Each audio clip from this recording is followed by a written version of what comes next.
اور وسائل وہ سارے اس غریب ملک کے تھے۔ ہم لوگوں کے ٹیکسوں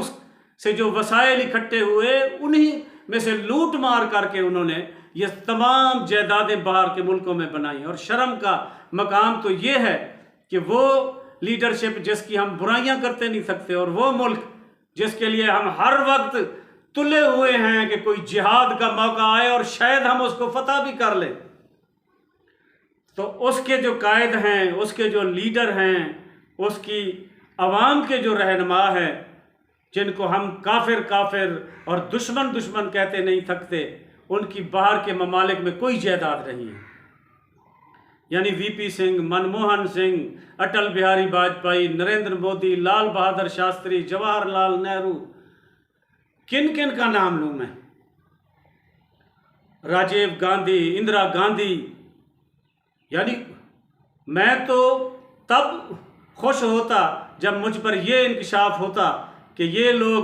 جن کی ہم برائیاں کرتے نہیں تھکتے، ان کی باہر کے ملکوں میں کھربوں روپے کی جائیدادیں موجود ہیں، پھر تو میری خوشی کا کوئی سما نہ ہوتا، کوئی اندازہ نہ کر سکتا۔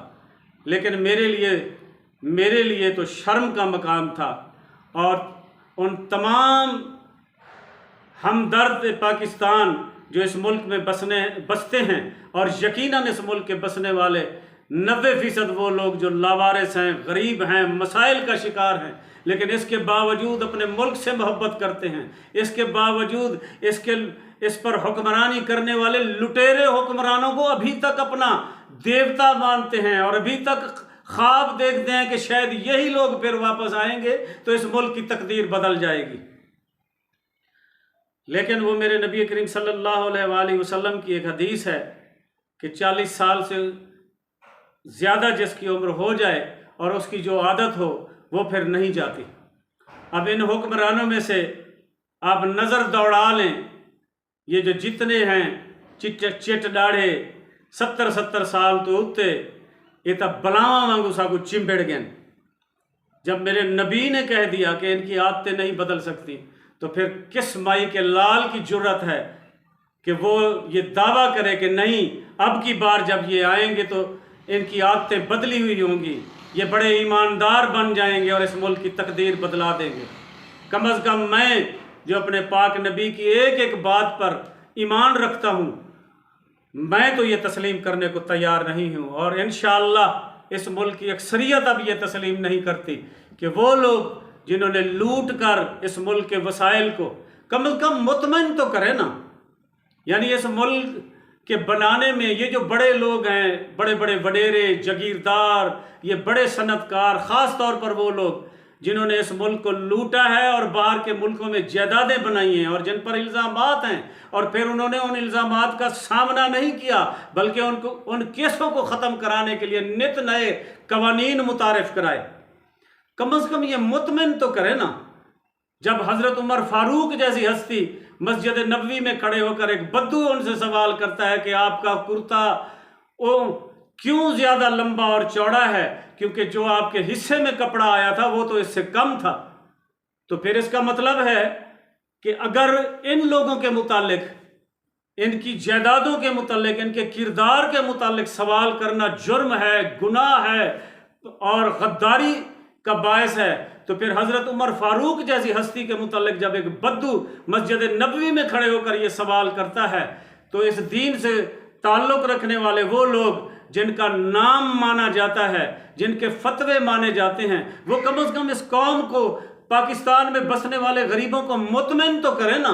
کہ کیا وہ جو بدو تھا جس نے وہ سوال کیا، پھر اس کے ساتھ کیا سلوک کیا جانا چاہیے تھا، یا اب بھی اس کے ساتھ کیا سلوک کیا جائے کہ اس نے اتنی بڑی گستاخی کر دی۔ اگر یہ گستاخی ہے کہ حکومت وقت میں موجود طاقتور بااختیار لوگوں سے صرف یہ پوچھ لیا جائے کہ یہ جو آپ نے جائیدادیں بنائی ہیں یہ کس ذریعے سے بنائی ہیں، اگر یہ غداری ہے، یہ جرم ہے، یہ گناہ ہے، اور اس کے لیے قوانین بھی بنا دیے گئے ہیں، تو پھر اتنی بڑی ہستیاں، اور حضرت عثمان غنی جیسی ہستی جس کو کھانا کھاتے ہوئے ٹوک دیا گیا کہ آپ اتنا قیمتی کھانا، اتنا لذیذ کھانا کھا رہے ہیں، اس کے لیے وسائل کہاں سے آئے، اور پھر انہوں نے مطمئن کیا۔ اور میرا نبی، میرا وہ پاک نبی جو میرے اللہ کو سب سے زیادہ پیارا ہے، جب اپنی سب سے پیاری بیٹی بی بی فاطمہ کا ہاتھ پکڑ کر یہ کہتا ہے کہ کسی بھول میں نہ رہنا کہ تم محمد صلی اللہ علیہ وآلہ وسلم کی بیٹی ہو، وہاں فیصلہ اعمالوں پر ہوگا۔ میں تو پھر اپنے دینی رہنماؤں سے درخواست کروں گا، وہ دینی رہنما جو ہمیں تو یہ بتاتے ہیں کہ پیشاب کا ایک قطرہ، حرام کا ایک قطرہ بھی اگر کمائی میں شامل ہو جائے تو وہ ساری حرام ہو جاتی ہے۔ وہ کیسے ان لوگوں کے ساتھ ان کے جلسوں میں، میٹنگوں میں، ان کے ساتھ لوگوں کے پاس جا کر کیسے گارنٹیاں دیتے ہیں ان کے کردار کی۔ آخر میں یہی درخواست ہے اس ملک میں بسنے والے تمام اداروں کے طاقتور لوگوں سے کہ اگر واقعی اس ملک میں احتساب کرنا ہے، اس ملک میں امن و امان لانا ہے، اس ملک میں خوشحالی لانی ہے، اور غریبوں کو بھی یہ اطمینان دلانا ہے کہ وہ بھی اسی ملک کے باسی ہیں، ان کا بھی حق ہے اس ملک پر، وہ صرف اس لیے نہیں ہیں کہ ان کی بیٹیاں باندیاں بن کر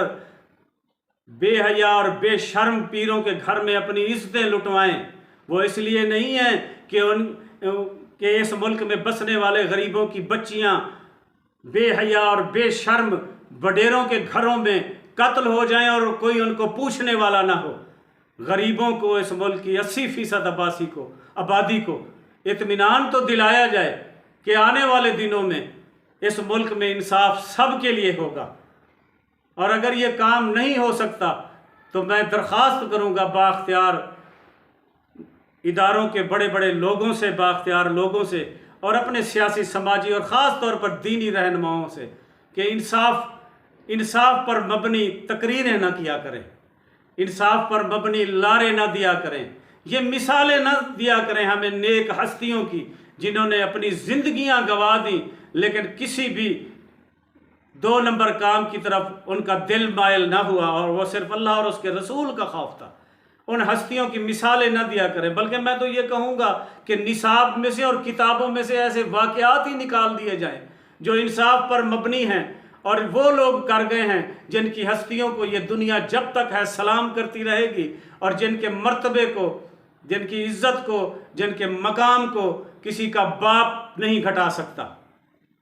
اللہ پاک ہمارے ملک پر رحم فرمائے، اللہ پاک ہم لوگوں کو ساری